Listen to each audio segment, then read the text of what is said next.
Sir నమస్కారం sir. నమస్తే అండి. సార్ ఔరంగజేబ్ పరిపాలన బాగుండేది. ఆయన మందిరాలు బాగుండేవని జెప్పేసి సమాజ్‌వాద్ పార్టీ నేత అబు ఆజ్మీ చేసిన కామెంట్స్ పైన బీజేపీ నేత నవనీత్ కౌర్ ఒక కౌంటర్ ఏసారు సార్. ఔరంగజేబ్ సమాధిని శివాజీ నగరం నుంచి తీసేయండి. ఎళ్లి మీ ఇంట్లో కట్టేసుకోండి అని జెప్పేసి ఆమె ఒక కౌంటర్ అయితే ఎయడం జరిగింది సార్. సో ఒక వార్ అయితే జరుగుతూ ఉంది. అంటే 'చావా' సినిమా రిలీజ్ అయిన తర్వాత అంతకు ముందు నుంచి కూడా హిందూవాదులకు వీళ్ళకి మధ్య.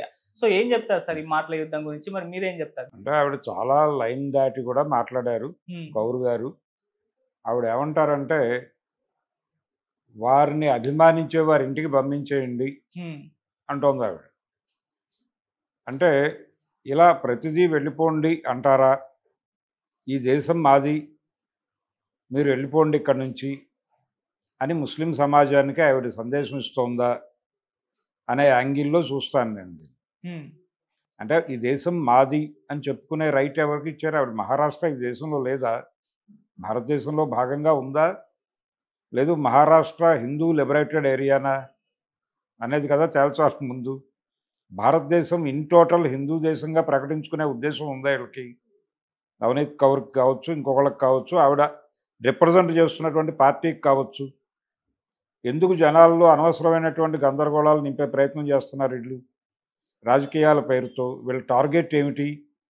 అంటే ఈ దేశంలో మెజారిటీ మతం మైనారిటీల నుంచి చాలా ప్రమాదంలో పడిపోయింది అనేది ఎస్టాబ్లిష్ చేయడానికి నానా కష్టాలు పడుతున్నారు. హ్మ్. నిజానికి అదే జరుగుంటే ఈ దేశంలో ఒక హిందూ ఉండేవాడు కాదు.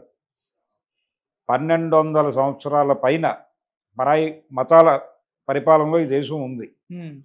వాళ్ళు ఎవరూ ఏమీ చెయ్యకపోవడం వలనే చెయ్యలేకపోవడం అని వీళ్ళు మాట్లాడతారు. చెయ్యకపోవడమే. చెయ్యకపోవడం వలనే చెయ్యలేకపోవడానికి కూడా కారణాలున్నాయి. ఆ కారణాల వలనే ఈ దేశంలో ఇప్పటికీ హిందువులు మెజారిటీ మతంగా ఉన్నారు.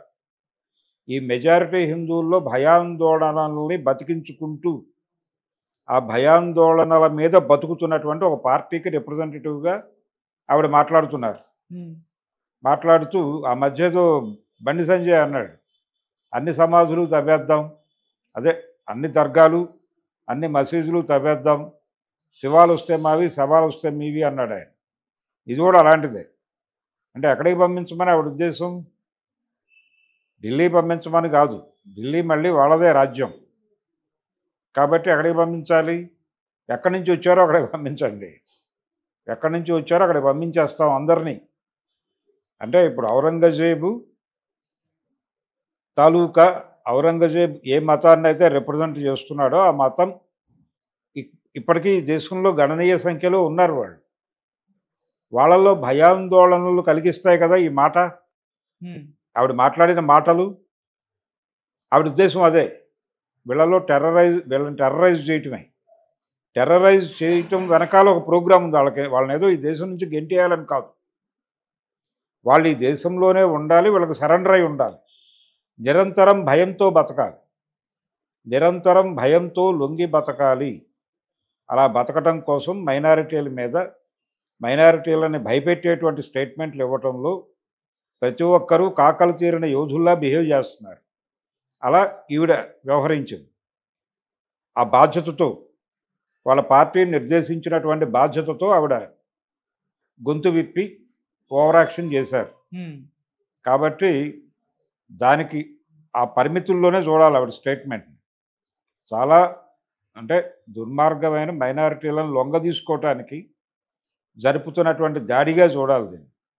దీన్ని భారతదేశంలో మత సామరస్యాన్ని కోరుకుంటున్న వాళ్ళు ప్రతి ఒక్కళ్ళు కూడా సీరియస్‌గా రియాక్ట్ అయ్యి వాళ్ళకి బుద్ధి చెప్పాల్సిన అవసరం ఉంది. లేకపోతే ఈ భయాందోళనల మధ్య హిందూ మతాన్ని సమాధి చేసే ప్రయత్నం కూడా చేస్తున్నారండి. అందుకని హిందూ సమాజం మేలుకొని హిందుత్వ అనేటువంటి ఒక ప్రమాదానికి వ్యతిరేకంగా పోరాటం చేయాల్సిన అవసరాన్ని కల్పిస్తున్నారండి. హ్మ్. ఈ దేశంలో త్వరలో అంటే ప్రత్యామ్నాయ ఆలోచన విధానమే లేకుండా చేసే ప్రయత్నం కూడా చేస్తున్నారండి. వాళ్ళు చెప్పిందే ఐడియా, వాళ్ళు చెప్పిందే చరిత్ర, వాళ్ళు చెప్పిందే ఏదైనా అనే పరిస్థితికి తీసుకొస్తున్నారు. ఆ తీసుకొచ్చే క్రమం కనిపిస్తోంది. ఈ దేశంలో ప్రత్యామ్నాయ రాజకీయాలు మాట్లాడుతున్న అన్ని పార్టీలని లొంగదీసుకుంటున్నారు. లోపాయికారిగా కాంగ్రెస్ పార్టీని కూడా సరెండర్ చేసుకున్నారేమో అనే ఒక అనుమానం వచ్చే పరిస్థితుల్లో మన ఢిల్లీ ఎన్నికలు జరిగినాయి. ఉమ్, కాబట్టి ఈ లొంగుబాటు ప్రోగ్రాం ఈ లొంగుబాటు ప్రోగ్రాం అనేది చాలా బలంగా చేయటం కోసం చాలా అగ్రెసివ్ స్టేట్మెంట్స్ ఇస్తున్నారు వాళ్ళు. అలాంటి అగ్రెసివ్ స్టేట్మెంట్స్లో ఈ నవనీత్ గారు ఇచ్చినటువంటి ప్రకటన కూడా అదే రేంజ్లో, అదే పద్ధతిలో, అదే కోవలో నడిచింది. ఉమ్, చావా అనే సినిమా చరిత్రకి వక్రీకరణ అని చాలా స్పష్టంగా అనేక ఉదాహరణలతో చెప్పారు ప్రపంచాన్ని. అనేక బుక్ రెఫరెన్సెస్తో చెప్పారు. హిస్టారియన్స్ చెప్పిన మాటల్లో నుంచి ఉటంకించారు. అవేవి కూడా వీళ్ళకి పట్టవు.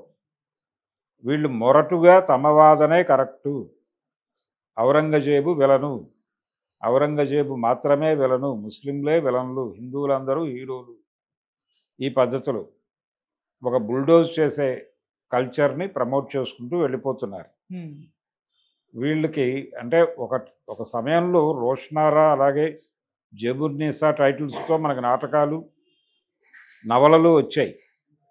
అంటే వాళ్ళల్లో ఉన్నటువంటి గ్రేట్నెస్ గురించి మాట్లాడే ప్రయత్నం హిందూ రచయితలు చేశారు. ఇప్పుడు అలా చేస్తే చంపేస్తారు. ఇప్పుడు వాళ్ళు విలన్లే, వాళ్ళ మనసుల్లో కేవలం దుర్మార్గపు ఆలోచనలు మాత్రమే ఉంటాయి. వాళ్ళు వాటినే ఆలోచిస్తారు. ఇది చెప్పాలి. ఇది చెప్పేవాడే రచయిత, ఇది చెప్పేవాడే సినిమా డైరెక్టరు, ఇది చెప్పేవాడే ఏదైనా. అలా తయారు చేస్తున్నారు సమాజాన్ని. కాబట్టి భారతీయ సమాజాన్ని కాపాడుకోవటానికి ప్రతి ఒక్కరూ